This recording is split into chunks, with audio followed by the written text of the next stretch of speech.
Igreja Açores, o programa com a atualidade da Diocese para ouvir ao domingo, ao meio-dia, na sua Antena 1 Açores. Olá, seja muito bem-vindo a esta edição do Igreja Açores, nesta semana cuja ordem do dia assenta na nomeação de Dom João Lavrador como Bispo da Diocese de Viana do Castelo. O até agora Bispo de Angra e Ilhas dos Açores será o convidado deste espaço de entrevista mais para a frente neste programa com Carmo Rodeia. Não vai querer perder. A Diocese de Angra fica agora a aguardar nova nomeação por parte do Papa Francisco. Entretanto, o processo pode ter dois caminhos distintos, um mais moroso do que o outro, explica o chanceler da Cúria Diocesana, Padre João Maria Mendes. Há, em princípio, duas hipóteses que depois se subdividem. Ou há uma transferência de um bispo ou de uma outra diocese para Angra, como agora aconteceu com o Sr. Dom João, que é transferido de Angra para Viana do Castelo, ou então de um bispo auxiliar que seja nomeado bispo de Angra. Aí o processo é extremamente simples, porque basta a Santa Sé, através do processo da congregação dos bispos, fazer essa transferência. A outra hipótese é a nomeação de um novo bispo, isto é, eleger ou sagrar um padre recebendo o sacramento, o terceiro grau do sacramento da Ordem. Neste caso, o processo é mais moroso e poderá seguir também dois caminhos. Ou há já um padre que tem um processo anterior e que tenha sido submetido a este escrutínio, digamos assim, e que o processo já esteja feito e que a Nunciatura em Lisboa possa encaminhar rapidamente para a Santa Sé todo este processo. No fundo, um reconhecimento de um nome que já tem um processo iniciado e que acelera os procedimentos. Quem compete organizar este processo são os chamados legados pontifícios ou núncios apostólicos. Neste caso concreto, dado que Portugal tem um núncio nomeado, estável em Portugal, caberá ao Sr. Núncio Apostólico em Lisboa organizar este processo. Compete, portanto, ao legado pontifício ou ao núncio apostólico propor à Santa Sé, neste caso concreto à Congregação para os Bispos, os chamados ternos com o seu parecer. O que é os ternos? Os ternos é uma terna, para explicar melhor, de 3 nomes que o núncio apostólico acaba por recolher o consenso de uma série de entidades que ele tem que consultar e recolhendo esse consenso à volta desses 3 nomes, envia-os para a Santa Sé. A Congregação dos Bispos propõe um dos 3 nomes ao Papa, que acaba por nomeá-lo Bispo diocesano. O Código prevê que de 3 em 3 anos haja um envio de 3 nomes, ou dos nomes que os bispos considerarem que são pessoas, ou que são padres concretamente, aptos a exercerem o munus episcopal, e provavelmente é a partir desses nomes que o núncio apostólico vai iniciar este processo. Concretamente, o que é que ele tem que fazer? Tem que pedir separadamente sugestões ao metropolita, que neste caso concreto de Angra, a nossa metrópole é Lisboa, portanto terá que pedir ao metropolita de Lisboa, que é o Cardeal Patriarca, também o parecer e sugestões dos sufragâneos da província eclesiástica de Lisboa, da qual nós estamos inseridos. Também tem que ouvir e pedir a sugestão do Presidente da Conferência Episcopal Portuguesa. Por acaso, neste momento, o Presidente da Conferência Episcopal Portuguesa é o Bispo de Setúbal, logo também Setúbal faz parte da província, portanto é menos um nome que ele tem que ouvir. O Código diz que, para além destas sugestões que o núncio deve pedir, quase que obrigando o núncio a fazer isso, aconselha que ele ouça várias pessoas, membros do Colégio de Consultores da Diocese e membros do Cabido, alguns cônegos também que o núncio apostólico possa ouvir. Se julgar conveniente, pode ouvir outros sacerdotes, e vou usar a expressão que está no Código de Direito Canónico, leigos notáveis pela sua sabedoria. Um processo secreto e que obriga ao sigilo, apesar de, não raras vezes, os processos caírem no domínio público. Igreja a ler com o padre José Júlio Rocha. Humberto Eco é uma das figuras mais emblemáticas do panorama histórico e literário mundial dos séculos XX e XXI. Historiador, filólogo, romancista, dele conhecemos sobretudo o genial romance histórico O Nome da Rosa. Mas hoje venho apresentar-vos o seu 6º romance, o último, antes da sua morte, publicado em 2010 com o título O Cemitério de Praga. O romance é um extraordinário painel que atravessa os grandes acontecimentos europeus da segunda metade do século XIX, tendo como elo de ligação a personagem principal, um certo Simone Simonini, falsário nascido em Turim e que participa, mudando de personalidade, em todos estes acontecimentos, desde as lutas de Garibaldi em Palermo, pela unificação do Estado italiano, passando pela Comuna de Paris, ou o caso Dreyfus. O romance vai se desenrolando aos olhos de Simonini, personagem odiosa, falsificador de documentos e personagens. O próprio título é indicativo.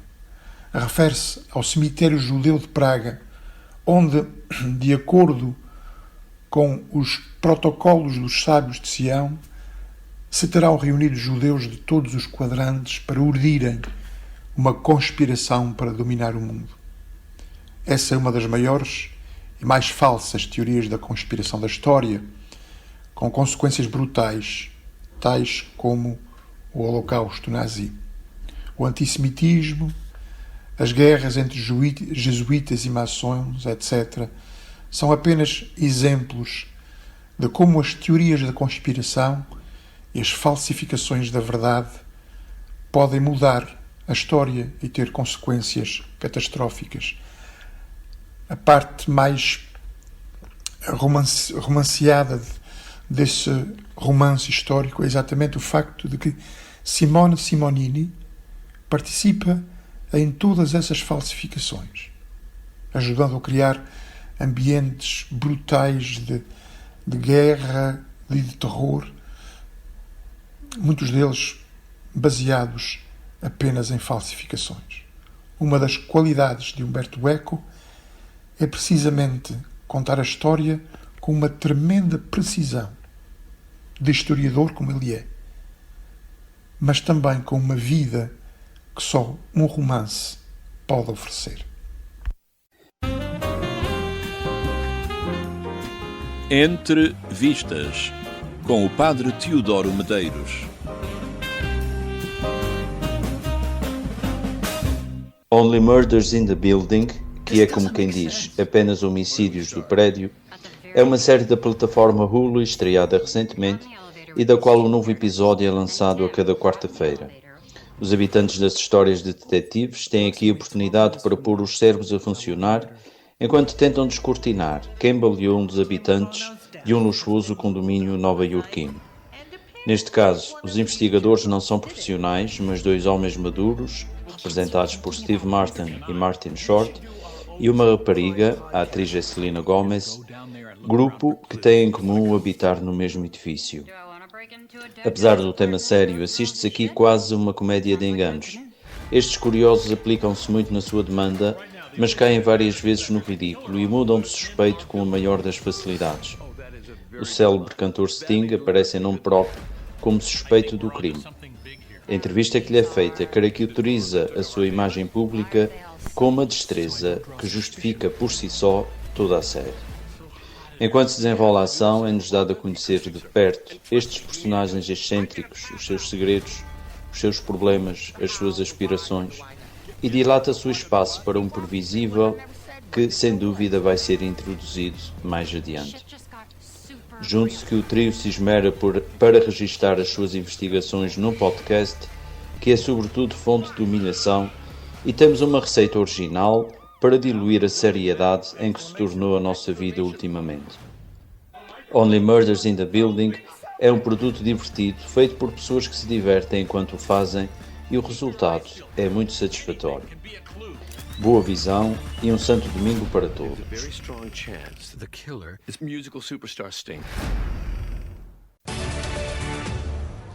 Obrigada, Sr. Dom João. Parabéns pela nomeação e felicidades para o seu novo Ministério Episcopal.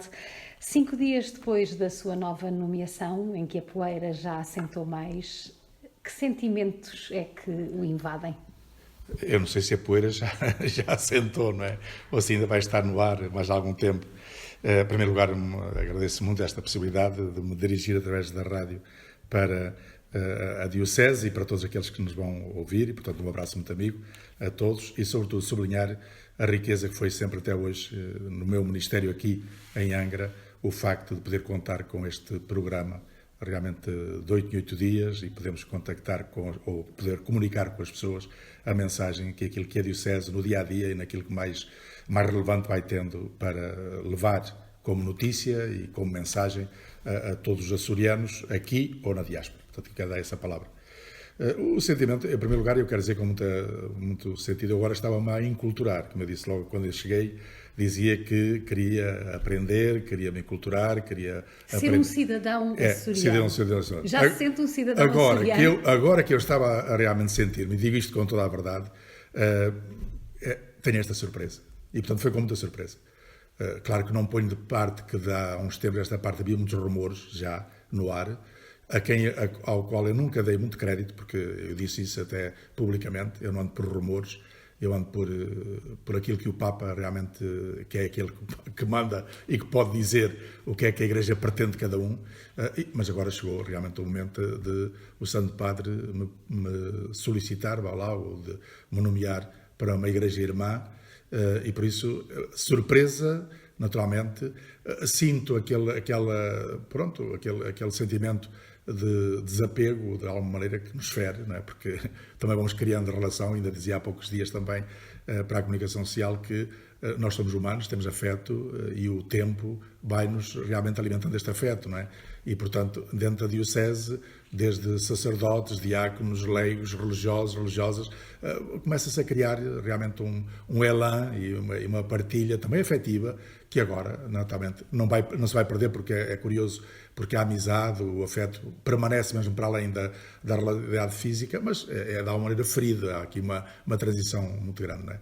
Mas ao mesmo tempo também com aquela disponibilidade e confiança que eu sinto sempre na vocação sacerdotal, quer dizer, confiança naturalmente em Deus, porque se Ele nos chama, eu um dia fui retificado a dizer Jesus Cristo envia-nos, como que a gente vá dele para outros, mas alguém disse, não, Jesus Cristo está lá e chama-o. E, portanto, ele está aqui em Angra, mas também está lá. E, portanto, é de lá que ele chama. E, portanto, eu, sabendo que ele está lá e que é realmente que com ele que eu aqui construo e que lá também vou continuar a construir este reino e, sobretudo, ele é que o edifica. Portanto, eu parto nessa confiança, mas também na confiança do povo de Deus, da Diocese, que certamente vai em sinodalidade, em comunhão e em participação.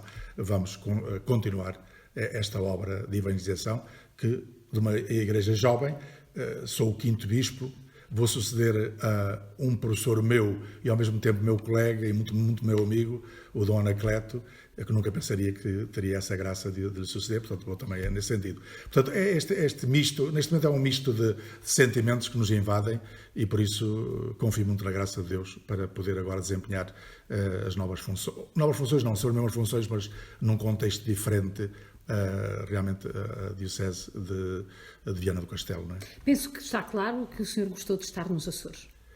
Ainda gosto, porque ainda estou, não é? Portanto, neste tempo que estou agora aqui a falar, ainda estou. Eu agora estou numa qualidade diferente, é uma questão jurídica, que depois tem as suas repercussões. Eu agora sou administrador diocesano, portanto, tenho portanto, aquilo que tenho a fazer está um bocadinho mais delimitado, sobretudo, não posso inovar, também não posso transformar, por isso é o dia-a-dia, é aquela gestão corrente, não é? Do dia-a-dia. É menos entusiasmante e menos empolgante. Mas pronto, farei até ao final, porque eu estava a pensar que agora já seria logo desvinculado e que haveria já um outro administrador para continuar esse trabalho. A Anunciatura disse que não, que era automático, o facto de deixar de ser bispo diocesano pela nomeação para uma outra diocese, ficaria automaticamente a ser administrador diocesano, até à altura em que eu vou dar entrada na outra diocese e aí sim, então o Colégio de Consultores terá, mas isso já está tudo planificado, tudo planeado, para escolher então o novo administrador diocesano até à entrada do novo bispo. Espero que não tarde, para bem desta igreja, que realmente eu me habituei a amar e a sentir, portanto, a sentir como próxima. Portanto, eu gostaria muito que não demorasse muito tempo a ser feita a nomeação do novo bispo aqui para a diocese. Do ponto de vista pessoal e eclesial, que momentos é que guarda como os momentos mais felizes desta sua passagem durante 6 anos pelos Açores? O senhor entrou num contexto pessoal de vida familiar, enfim, difícil, em que os seus também precisavam de si, e já diz o nosso mandamento, a caridade começa em casa.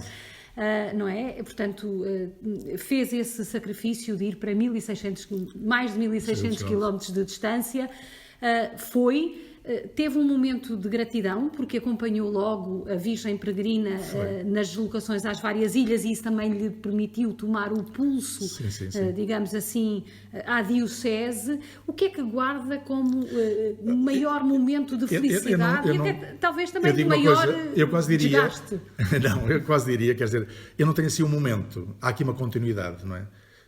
E como está a referir, realmente essa entrada teve essa realidade, esse contexto, que depois pouco a pouco se foi alterando por vontade divina, mas ao mesmo tempo também muito serenado. Eu tenho a graça de ter a família, que é uma família, eu diria quase toda uma família sacerdotal, quer dizer, porque nunca faltaram em nada onde eu poderia talvez ter também a responsabilidade de estar. Portanto, nesse ponto eu tenho que dizer que fui livre, senti-me sempre muito bem, apesar de toda essa realidade que no fundo afeta sempre a qualquer pessoa. Portanto, aí não senti, portanto, havia naturalmente essa questão de dizer estou mais distante, não tenho tanta facilidade, estar próximo daqueles que estão mais e que talvez naquele momento precisavam mais da minha presença, mas tudo isso realmente acabou por ser compensado e tudo isso. Portanto, não há realmente esse facto de eu ter entrado juntamente com Nossa Senhora, ou seja, eu entrei, eles lá estávamos, mas de qualquer maneira, neste sentido da imagem peregrina, acho que foi uma grande graça que eu tive,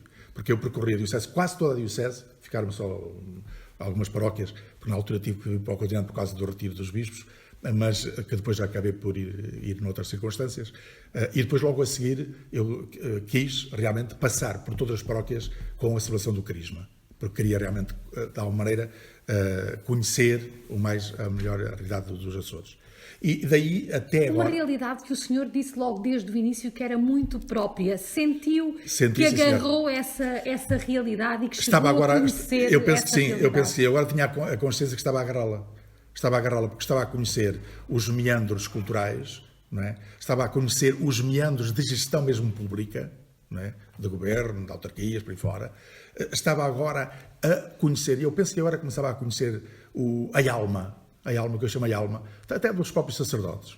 Quer dizer, eu agora sentia que estava, talvez criasse agora, talvez Deus aí esteja a fazer, estava a criar, talvez pudesse criar agora aqui um handicap, sabe porquê? É que podia agora criar uma situação que é assim, agora é só continuar. Quer dizer, podia correr esse risco. Não é muito meu feitio, mas podia correr isso. Pronto, agora já conheço, agora já sei como é que é de lidar com este, com aquele, com o outro e por aí fora. Agora, mas o senhor diz assim, não, agora que já conheces, agora vamos embora para o outro lado. Há quem diga, deixe-me só meter uma colherada, há quem diga que os sacerdotes açorianos são rebeldes, particularmente rebeldes, porque o seminário os instiga ao sentido crítico. Sentiu, de alguma forma, essa rebeldia em algumas críticas que eventualmente fizeram? Eu no clero de Angra, eu quero dizer, mas com muita franqueza, eu senti um clero muito rico em variedade, rico também em cultura, rico na sua forma de se exprimir, naturalmente na variedade, até podemos dizer, na abertura, como são capazes de chamar a atenção, até na própria crítica que porventura fazem. Portanto, e depois aí, naturalmente, depois há pequenas realidades que, porventura, podem às vezes gente dizer, sobretudo com as instituições, às vezes devia-se ter um pouquinho mais de respeito, mas enfim, portanto, é a sua forma de estar. Mas eu digo, sempre me senti muito bem com o clero, porque eu também, à partida, fui-me habituando e que a crítica é sempre muito importante. Teve de engolir muita coisa que não gostava. Desculpe eu ser assim tão franca, mas às vezes a gente também sente na nossa vida, no dia-a-dia, humano, naturalmente, não é? Eu sei que há pessoas que são diferentes de mim e pensam diferente e agem diferente. Agora, o que mais às vezes me magoa é, e eu já disse isso até publicamente, eu quis sempre servir a Igreja de Angra. Sempre. A Igreja está à frente de tudo. E às vezes magoava-me um bocadinho é quando via alguma pessoa que, porventura, estava mais sobre os seus interesses e sobre a sua, quase que a pôr-se a si própria como autorreferencial e não estava a pôr tanto a Igreja em primeiro lugar. Isso é que às vezes me magoava. Portanto, é nisso. E por isso é que toda a minha atuação, mas sempre toda, foi a Igreja dos Açores, a Igreja de Angra e todas as ilhas, está sempre em primeiro lugar. Por isso é que eu usei sempre uma frase, ao longo e foi sempre a minha preocupação. Todas as paróquias são iguais. Todos os serviços são iguais. E compete ao Bispo depois, então, encontrar as pessoas que, pelas suas qualidades ou pelas suas aptidões, possa melhor servir, que é sempre a servir, nas diversas realidades. Portanto, e aí é por aí que eu pauto realmente a minha forma de estar, como é também a minha própria forma de estar. Quer dizer, para mim, Açores, Angra, agora Viana do Castelo, não sei se amanhã ou outra, para mim são tudo dioceses iguais. Portanto, sirvo-as com o mesmo empenhamento, com o mesmo entusiasmo, com a mesma força, em todas as circunstâncias, porque são sempre comunidades aonde Jesus Cristo nos envia como apóstolos para servirmos essa Igreja. Não é? Somos sempre povo de Deus em caminho. Somos sempre povo de Deus em caminho. O senhor sai da Diocese de Angra numa altura em que o Papa Francisco lhe dá razão. Ou seja, o senhor que há 3 anos iniciou uma caminhada sinodal, agora vieram de Roma estas diretrizes no sentido de ser toda a Igreja Universal a entrar em caminhada sinodal. Sente-se de alguma forma satisfeito pessoalmente por dizer, afinal, apesar das críticas, apesar das vozes contras, eu tinha razão? Não é por isso. Sinto-me satisfeito por uma coisa, é que a caminhada sinodal é uma exigência da Igreja. Eu já a sinto há muito tempo. E é curioso, ainda agora há tempos lembrava também, isto agora já estou a repetir muitas coisas que já nas conversas fomos tendo nestes últimos dias, mas é curioso, é que esta intuição da caminhada sinodal na Diocese surge num contexto muito próprio. E sobretudo a intuição de colocarmos perante este desafio foi na Eucaristia. Estávamos num conselho presbiteral. Eu ouvi algumas vozes da Diocese, porque estava atento, a dizer que mais tarde ou mais cedo era necessário realmente começar a fazer um sino diocesano. E eu coloquei isto aos padres, aos conselheiros na reunião. E reparei que, portanto, deram, sem dúvida, sim senhor, eu tive quase unanimidade para o sino diocesano, mas eu tive logo a questão de dizer assim, porque eu tinha estado à frente de um sínodo na Diocese da minha origem, em Coimbra. E reparei que não era isso bem que eu queria. Um acontecimento e parou. Não era. Eu queria uma caminhada, era por isso que E verifiquei que havia, depois na conversa que começámos a ter, algum disse, mas será que a Diocese está preparada e tal? Mas será que, como é que é? Mas reconhece que houve resistências. Houve, e vai continuar a haver. Continuam a haver. Vai continuar a haver. Isso é a nível da nossa Diocese, como a nível da Igreja no seu todo. Esta proposta que o Papa nos coloca hoje, de um sínodo para a sinodalidade, para falarmos e para refletirmos a sinodalidade na Igreja, comunhão, participação e missão, não vai deixar de ter resistências em todas as dioceses e na Igreja Universal. Portanto, nunca sentiu que fosse uma questão por causa do processo e da forma Não.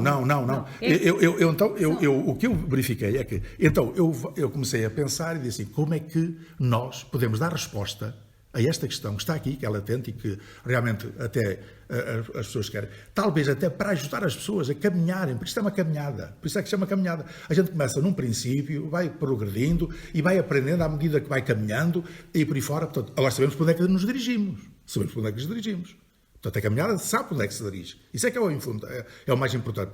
E por isso é que estávamos na Eucaristia. E eu lembro-me tínhamos acabado de escutar o Evangelho e depois há o tempo da homilia. E foi daí que saltou.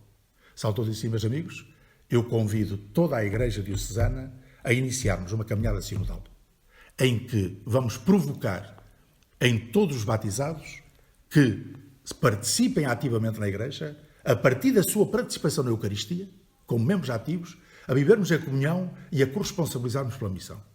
E, portanto, e depois dali, lançámos logo. Vamos começar precisamente por aquilo que o número 4 da Gaudium et Spes nos coloca. Uma Igreja evangelizadora está atenta aos sinais dos tempos. E por isso é que nós começámos precisamente com uma análise dos sinais dos tempos do tempo 2, foi o primeiro ano. E depois daí, Igreja evangelizadora. Portanto, tem que evangelizar este tempo. Como? E daí aparece este itinerário que nós agora tivemos do ano passado e que vai prolongar-se neste ano. Ora bem, o que é que isto quer dizer? Quer dizer que eu estava muito consciente que uma caminhada destas é de uma tremenda exigência de conversão. Porque a gente chama de conversão pastoral, naturalmente, mas é uma conversão pessoal. Nós todos nos temos que converter a isto. Nós sabemos que, afinal, é uma igreja sinodal, com um rosto novo, um rosto participativo, em que todos os batizados são chamados a participar, desde o pensar, desde o agir, mas também desde a sua sugestão, não é? Valorizando cada vez mais os órgãos de corresponsabilidade e de participação em tudo isso. Vai realmente alterar tudo isto. E, portanto, eu sabia que isto era muito difícil. Agora, eu sabia que é para aí que nós temos que caminhar. E, por isso, eu nunca desisti. Nunca desisti. Mesmo com as vozes contra, às vezes com aqueles que fazem crítica, por aí fora. O que eu olhava, e para mim foi sempre... E para algumas pessoas, às vezes, se sentiam um bocadinho mais fragilizadas com a crítica, eu dizia, a crítica é sempre muito importante para nós nos perguntarmos. Se eu estou consciente daquilo que quero, eu pergunto, em que é que tem razão? Será que eu não estou a fazer tudo como deve ser? É preciso dar alguma coisa? E é verdade. Quando, na primeira Assembleia, eu verifiquei duas coisas. Primeiro, nós não estávamos habituados a trabalhar em Assembleia. E precisamos. Portanto, a caminhada sinodal, logo aí, estava com este problema. Portanto, é preciso que nós saibamos trabalhar cada vez mais em sinodalidade. Também na Assembleia. Não estavam habituados os padres a trabalhar com os leigos, nem os leigos a trabalhar com os padres assim, daquela maneira. Não é? Então, temos que fomentar mais. Depois, verifiquei que havia ali algumas nuances interessantes, que era, tinha-se a impressão que isto era feito por compartimentos. E que íamos fazer uma reflexão e acabar a reflexão dava-nos ao ouvido. Ninguém tinha ainda entendido que estávamos numa caminhada de renovação em que o mais importante era um estilo de maneira de ser igreja. Mas sente esse adjornamento, essa mobilização dentro da Igreja Diocesana? Porque esse é o propósito. Este é um propósito. Eu digo assim, eu sinto, mas sinto ainda insuficiente. Temos gente que trabalha. E vejam que nós temos respostas de todas as ouvidorias. Mesmo com a pandemia, foi engraçado. Em que eu disse, vamos lá, eu até disse assim, nos tempos de estiagem, a ver o que é que a gente pode fazer. E mesmo foi São Miguel que esteve mais afetada, e mesmo em São Miguel, eu penso que a totalidade, se não a totalidade, a maior parte das ouvidorias, fez a sua reflexão. Agora, não fez tão extensivamente como devia fazer, não foi a tanta gente quanto podia, mas sobretudo fez. Não fez fora da Igreja. Não fez fora da Igreja. Portanto, o que quer dizer que eu este ano deixei precisamente essa mensagem, dizendo, talvez seja agora oportuno, já que podemos reunir, pegar outra vez estes temas que são tão importantes e lançá-los novamente, para abranger mais gente. Até porque temos agora um ano e para ter uma visão de conjunto desta temática, por nos dar um bocadinho o rosto da Igreja que a gente quer. Não é? Porque não é só dizer que é sinodal, mas depois temos assim, uma Igreja evangelizadora. Como? Uma Igreja, para ser evangelizadora, tem que ser comunitária, promoção de serviços dentro da comunidade. Não é só o padre que está lá, estão muitos serviços. E mais haverá consoante o entusiasmo para a evangelização, ou a exigência da evangelização. Depois, uma Igreja em diálogo com o mundo, que é uma área que me é muito querida, não é? Como sabeis, que é muito querida esta diálogo com o mundo. Uma Igreja realmente missionária, que é esta que vamos agora começar. Portanto, uma Igreja em missão, uma Igreja de portas abertas, uma Igreja que vai ao encontro. E aí a quantidade das peças temos realmente coisas a mudar. Depois, uma Igreja pobre com os pobres. Uma Igreja pobre com os pobres. O estilo de vida pobre. Não é só estruturas, não é só criar estruturas é a própria Igreja reconhecer-se nos seus membros que há aqui um sentido de pobreza, de desprendimento, de nos colocarmos em partilha, de ser e de ter com os outros. Isto aqui ainda temos que realmente avançar. E este conjunto, claro, há muito mais áreas que podíamos, mas eu penso que este conjunto nos vai realmente ajudar. Ao mesmo tempo temos estado, e quem esteve atento viu, que eu lancei também alguns aspectos, que foi, primeiro foi logo, a valorizar a ministerialidade. Não é? Eu fiquei muito contente com o documento que agora na Conferência Episcopal está, a possibilidade, por exemplo, de valorizarmos como Ministério instituído o catequista, não é? E outros que poderão vir, mas sobretudo este do catequista. Eu já falei lá, e que é importante também na Diocese, já temos uma experiência bastante longa, de podermos instituir catequistas, alguns pelo menos, no Ministério. Mas lancei a possibilidade de valorizarmos o Ministério da Distribuição da Comunhão, porque é muito importante, sobretudo ligado aos doentes e ligado aqui numa pastoral de saúde e tudo isso, quer dizer, não é só aquele que distribui a comunhão na missa, é muito mais. Precisa abrir depois o Ministério, a promoção do Ministério Ordenado do Diácono Permanente. Estamos agora, vão agora começar a fazer a sua formação 8, não é? Ou não sei se terá mais alguma. Começaram 8, agora, sim. Vamos ter, e que vão fazer o seu trajeto diocesano. Nós já temos alguns diáconos, mas eram feitos cada um por si e tal. Não, este é um projeto diocesano que vai... Orientado pelo seminário, seminário. É a menina dos seus olhos. Claro, naturalmente. O coração da Igreja. É o coração da Igreja, é sem dúvida. Continua a ter a mesma ideia. Continuo, sim, senhor.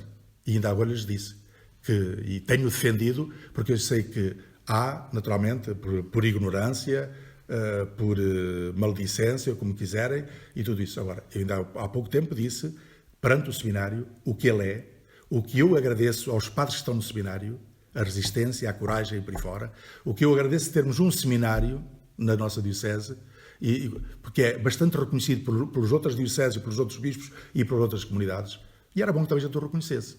E, naturalmente, que depois pertence ao bispo também saber discernir, e eu estou muito atento ao seminário. Se ele está no coração, a gente está muito atento. E por isso, pertence ao bispo discernir. E eu gostava muito que nós fôssemos um bocadinho mais leais com o seminário. E, portanto, é nesse sentido que eu já tive a ocasião de o dizer. Aliás, é muito curioso, porque eu recordo aos nossos ouvintes que o senhor, a primeira celebração a que presidiu quando foi nomeado Bispo de Angra e foi à Diocese, foi justamente no seminário na Capela de Nossa Senhora da Natividade. E por curiosidade, claro, por ironia do destino, no dia de São Mateus, abertura do ano letivo, também presidiu, quando se soube da sua nomeação. E eu disse lá isso mesmo, eu disse lá isso mesmo. São coincidências. São sinais muito importantes. E depois deixei estive na reunião de professores, embora só um bocadinho, mas e tive a ocasião de dizer que, e deixar algumas pistas, porque eu às vezes gosto de deixar assim desafios, e já fiz alguns desafios ao seminário, e ele valorizou-se. Vejam as jornadas que se retomaram, vejam a revista que se implementou e pode valorizar-se mais. Eu deixei esse desafio. Deixei o desafio de poderem abrir o seminário para uma intervenção maior de peritos na teologia de outras universidades pontifícias que possam realmente ajudar, porque hoje com o digital isso é fácil de fazer. Portanto, há aqui um manancial até chegarmos, e estamos a caminhar nisso, ainda não foi possível, chegarmos à filiação com alguma universidade pontifícia que porventura nos dê essa possibilidade, sem pôr em causa o seminário em Angra. Sr. Dom João, nós estamos mesmo na reta final desta entrevista e eu queria lhe deixar ainda mais 3 ou 4 questões. A primeira tem a ver com esta. O senhor tem sido um defensor do seminário. Lembro-me que quando chegou à região, dizia que gostava de sair cansado. Mas no dia em que foi nomeado... E de consciência tranquila. E no dia que foi nomeado, disse que ainda não estava cansado. O que é que ficou para trás que gostaria de ter implementado e que as condições e as forças pessoais não permitiram? Eu pessoalmente não estou cansado porque ainda podia estar mais tempo, não é? Ainda podia estar mais tempo, por isso o tempo não deu para cansar nesse sentido. Mas eu diria, eu penso, eu não me pertence a mim fazer qualquer tipo de avaliação, não tenho essa habilidade. Agora, o que é que acontece? Acontece que eu penso que está tudo apontado. Daquilo que eu penso que devia ser uma igreja diocesana, está tudo apontado. Agora, precisa de tempo para amadurecer. Essa é que é a grande questão. Esta caminhada sinodal, que é abrangente, não é? E que apanha tudo, mas desde a forma pela qual organizamos o território da Diocese para ter uma maior proximidade com os vigários episcopais, Conselho Episcopal, para ajudar o Bispo no governo da Diocese em termos pastorais.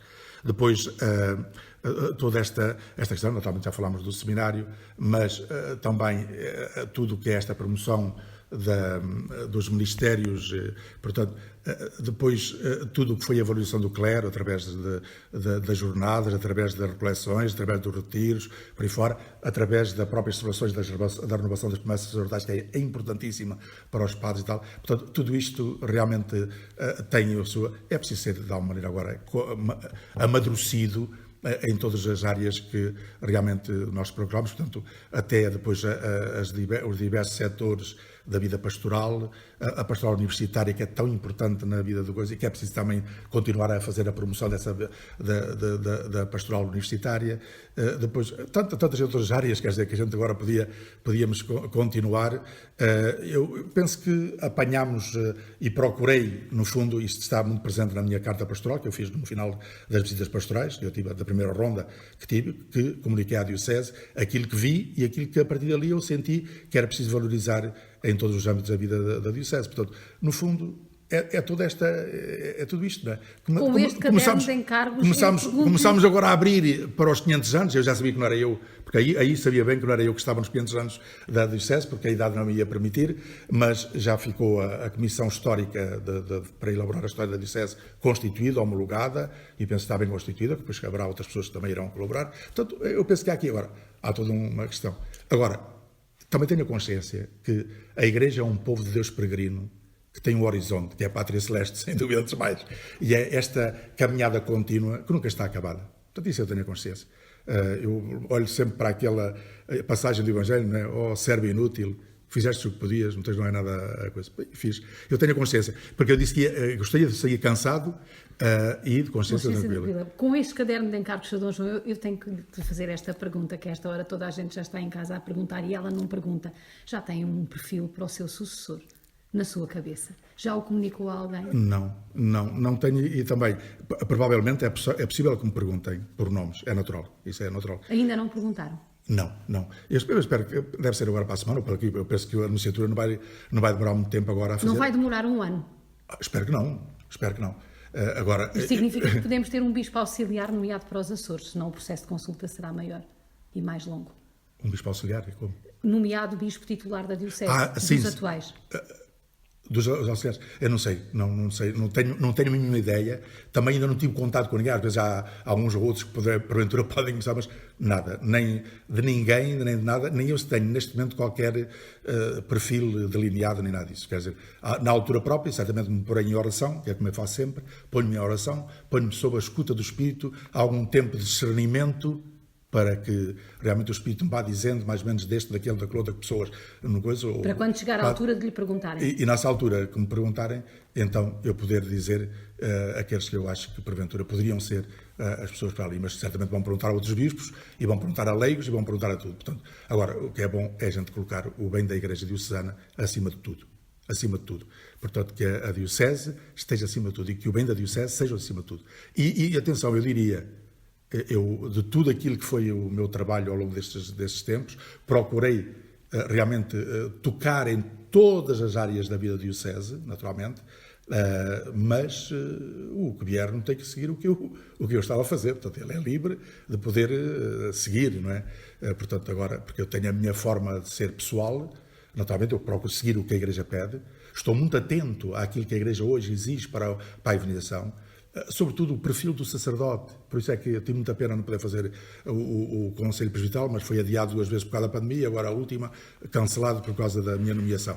Mas tive muita pena, porque para mim era central, que é o perfil evangelizador do sacerdote para este tempo. Até para afinar alguns aspectos que seriam muito interessantes, porque realmente é isso que é preciso, quer dizer, é deixarmos de ter referência em nós e pôr-nos como referência na Igreja, ser servidores de uma Igreja, que é esta. E, portanto, aquelas 3 áreas de reflexão que se colocaram, homem de Deus, homem da comunhão e pobre com os pobres, são 3 áreas fundamentais para o presbítero. Eu penso que tudo isto realmente está em aberto e, portanto, espero que no futuro, e aqueles que me sucederão, naturalmente, também serão sucessores dos apóstolos, continue este trabalho evangelizador na Diocese. Muito obrigada, Sr. Dom João, foi um gosto. Eu tive a graça e o privilégio de lhe fazer a primeira entrevista sua chegada à Diocese de Angra, no sítio Igreja Açores, e a Tatiana, que conduz este programa, teve a gentileza de me dar a honra de encerrar e de fazer a última grande entrevista do Igreja Açores. Muito obrigado, Carmo, também pelo seu trabalho muito profissional e de muito amor à Igreja, quero agradecer isso muito também, e dessa costela tão açoriana que tem em si.